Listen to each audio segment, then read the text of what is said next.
Hello, my little piggies. Welcome back to I Am a Bit of an Expert, a Peppa Pig podcast.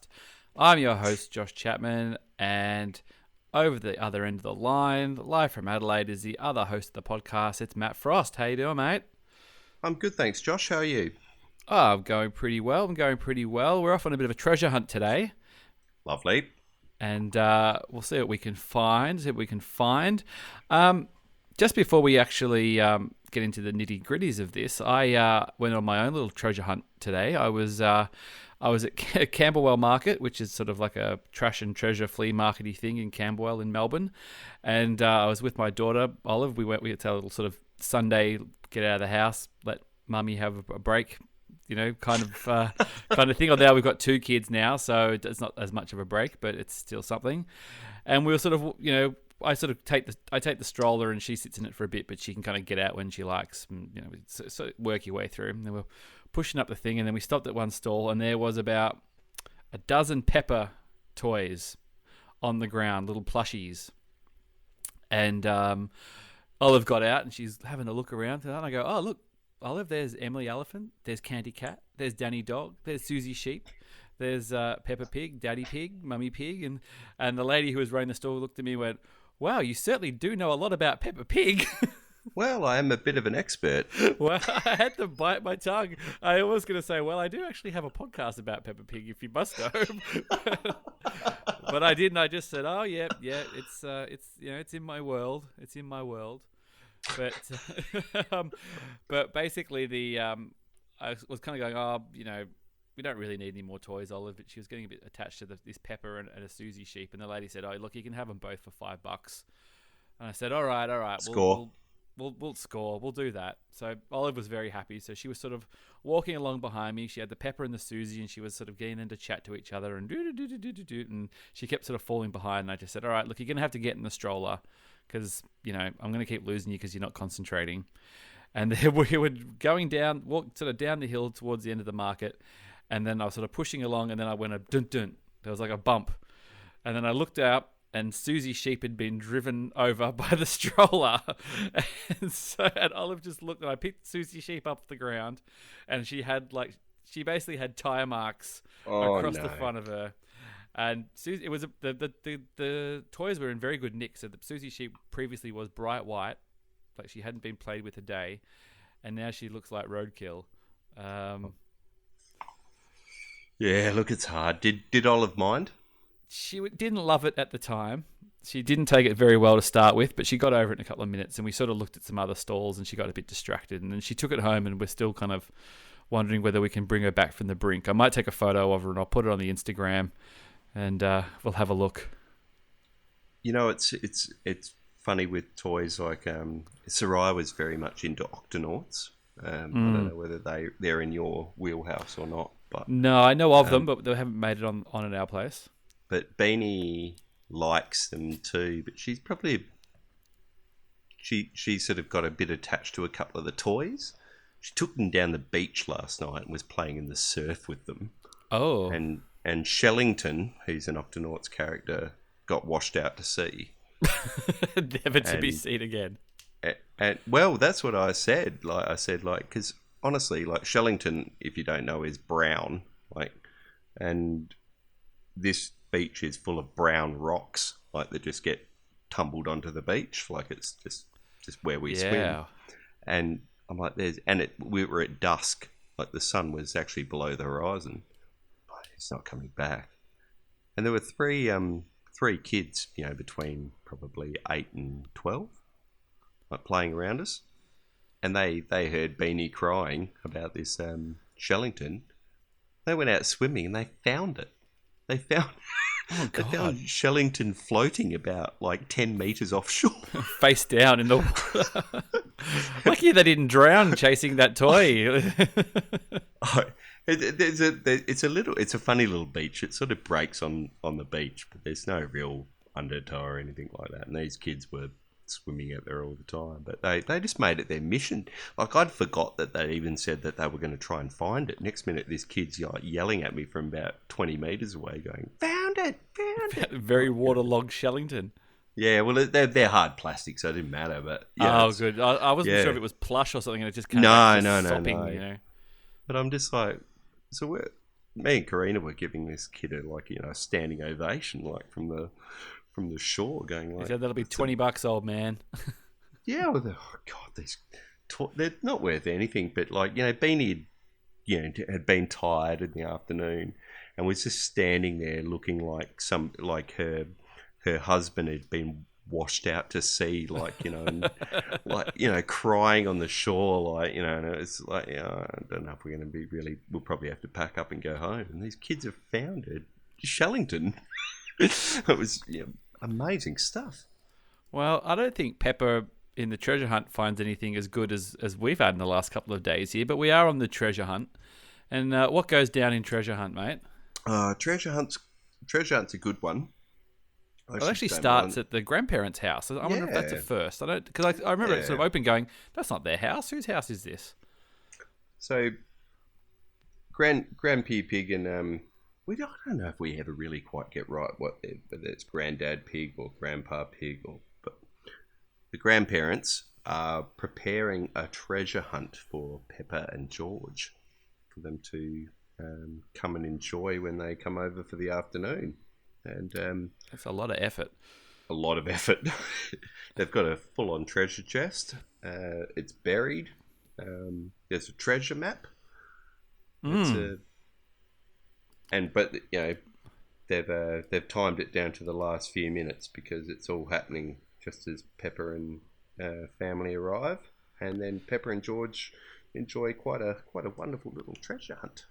They do. It's quite elaborate actually. There's some twists and turns, and they sort of start off like give George a little pirate hat to wear, and they pull the map out, and Daddy does declare he's not an expert at maps, but he does say he's quite good at maps. So but then he proceeds to hold the map upside down, which is and it's funny actually because there's more map stuff to come in future episodes as well. So we'll touch on that again afterwards. But there's a lot of foreshadowing on this episode. A little bit of foreshadowing in this episode.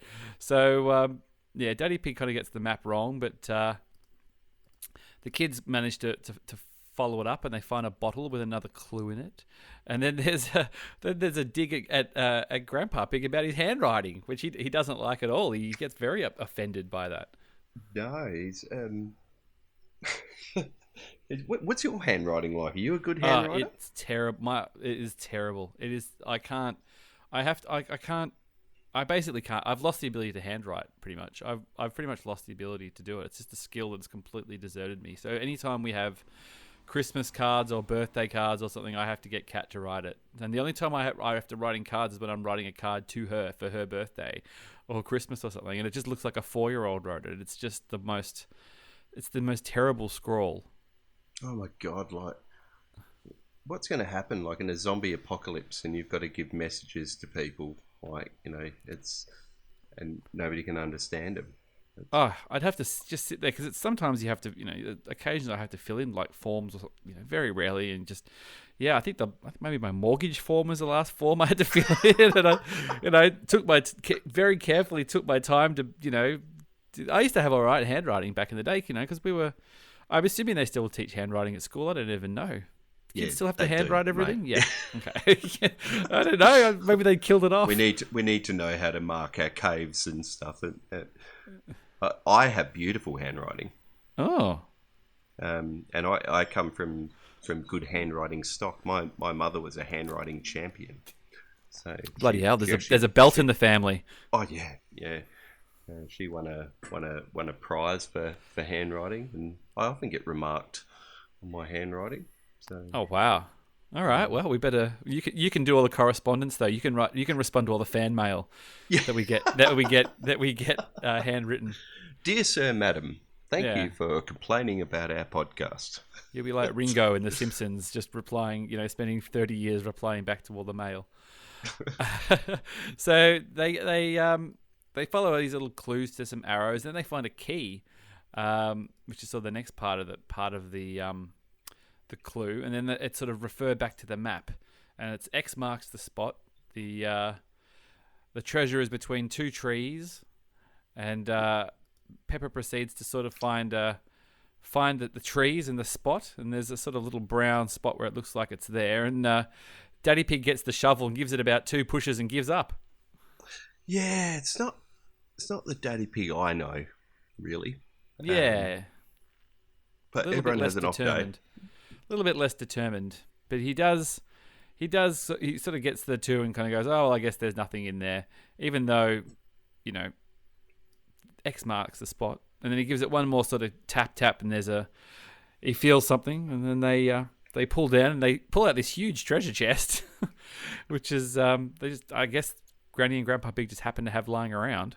Yeah, I wonder if they should probably put that on Antiques Roadshow. I don't know. It could have been plundered from somewhere. Yeah.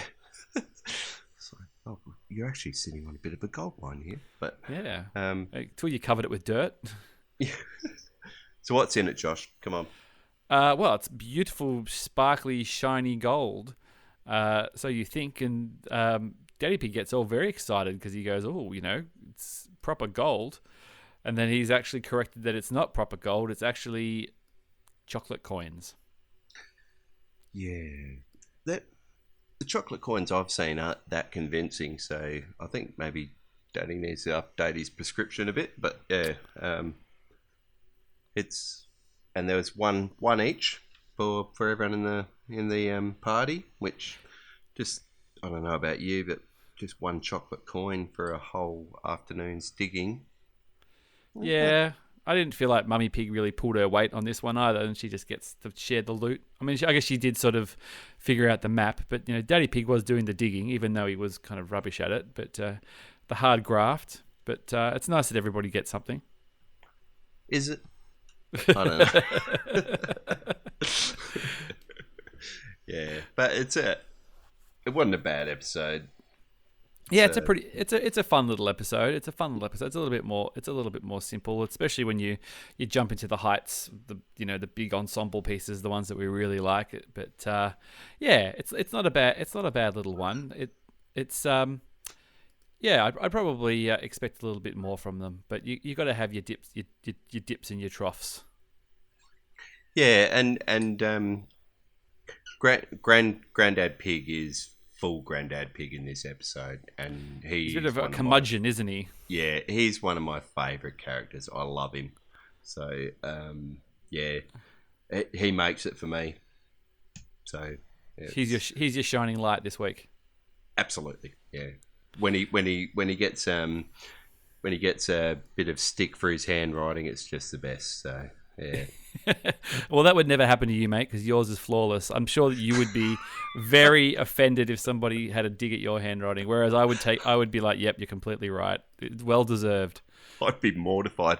I'd be digging up examples from, like, well, have a look at this. Have a look at this fan mail that I sent out. Yeah. Have a look at this. Don't you know who I am? Don't you know who I am? We've got a belt. There's a handwriting belt in our family. The champ. I come from a long line of handwriters here. I'm like the Phantom. I'm 21 generations of handwriters.